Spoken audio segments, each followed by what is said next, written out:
What's going on, guys? So we know what we're going to be getting with this brand new update on November 10th called Demon's Bane. I want to go over it. Some of the stuff is information I already covered, but there's some new stuff and kind of a confirmation on what type of content we're getting. So the first thing confirmed we're getting, of course, is the continuation of the main storyline. The Lake of Reflection has finally been restored. Took them long enough, but now we're going to be going through the main storyline. This side is going to center around Mushin, which is cool. Maybe we can finally finish up that act of maybe actually defeating him for once instead of fighting him and basically dying every single time. So maybe we'll actually be able to fight him and defeat him for once in the whole storyline, but we'll see. Besides that, the new mythical dungeon. Now, I do have a little short video over from Korea. I'll just leave in the link below.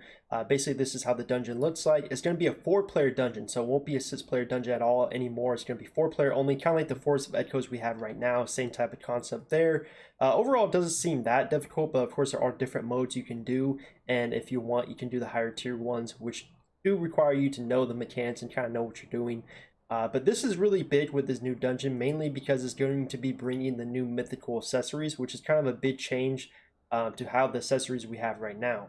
So basically how it's going to work is these mythical accessories are going to drop every single time, and there's going to be no shared loot. So essentially these accessories are going to drop every single time, and they're going to be guaranteed loot, so you're not going to have to outbid anyone for them. Every single time you defeat the boss, you get the loot, you get the accessory, and then you have to upgrade it for RNG chance to different upgrades. Now, I'm not sure if they're going with the same RNG stat system that we have over in Korea. Maybe they'll change it for our region, but I highly doubt it. They did confirm that they're going to be using fusion stones to actually upgrade the ring, the earring, and the necklace, which all drop from this new dungeon. And if you look at this video I did a couple months ago, kind of talking about how I don't like this new system they're doing, which is the one they're adding in, of course, you'll see in this little text here that they actually have fusion stones to upgrade the accessories. You'll see it costs sacred oils, pet pods, transformation stones, like a lot of stuff that is really difficult to get because it costs us a lot to go on the marketplace. It's not like these are sacred vials and pet pats, which you can get from doing events and they're bound to count.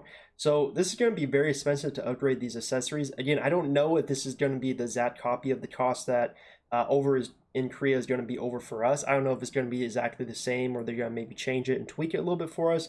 But if it's going to be a exact copy, it's going to be very expensive and it's going to be quite a grind. And considering when you upgrade, there's an RNG chance to get different stats on it, it can be pretty tedious. So there's, as I said before many times, there's pros and cons. The pros is that you don't have to outbid anyone like 50k gold to try to get the new accessory when it drops.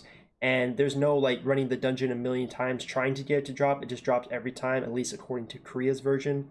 And so there's good on that, but the cons is RNG upgrades, and it's very expensive. It costs a bunch of fusion stones, sacred oils, as I mentioned right here. So I don't know, again, if it's going to be exactly the same. They don't really mention. The only thing we know for sure is it's going to be fusion stones. So I would kind of hint, if I had to be a betting man, the costs are probably going to be pretty similar to what they have over in Korea.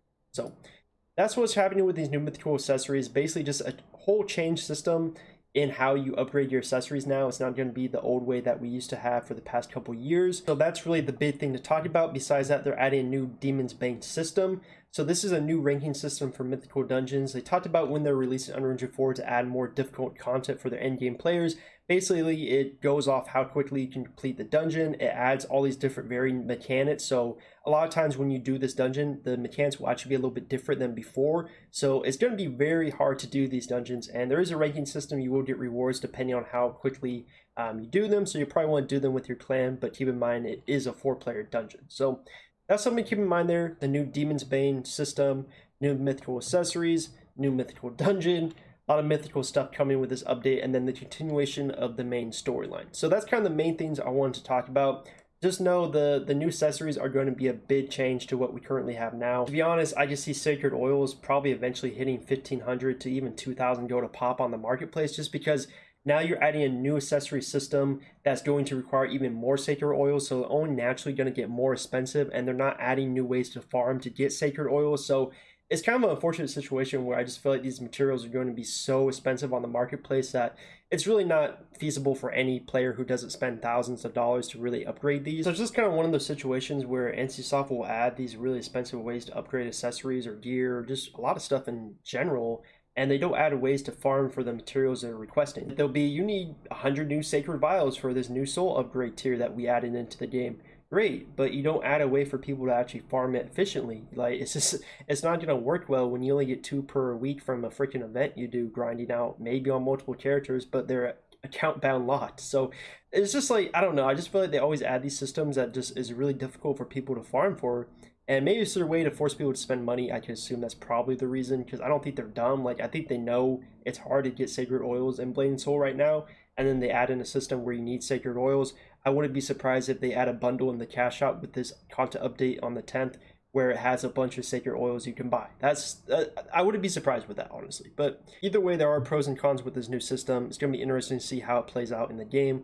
Hopefully the dungeon isn't too difficult. Hopefully people can have fun on it and get the new accessories and kind of see how it works in the game. So let me know in the comments below what you guys think about all these new mythical update content that we're going to be getting very soon. Leave a like, sub to the channel. I'll see you guys in the next one real soon.